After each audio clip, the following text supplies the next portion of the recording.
ఒక్క వారం నాటి గేటు బ్యాన్ చేసి మాకు నీళ్ళు ఇడితే మాకు ఇంత పరిస్థితి రాకపోతుండేగా. మా పరిస్థితి మేము నీళ్ళు అంటే మేము వేసుకోపోదు.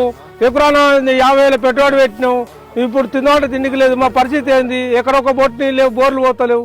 ఏం చేయమంటున్నావు మమ్మల్ని? చెప్పుర్రి రేవంత్ రెడ్డి గారు, మీరే చెప్పుర్రి. మా పరిస్థితి ఏంది? మమ్మల్ని సావంట్రా బతుకోంట్రా?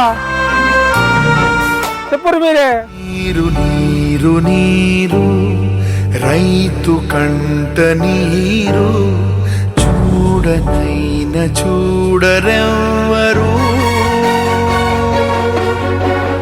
గుండెలన్నీ వీడు ఆశలన్నీ మోడు ఆదరించు నా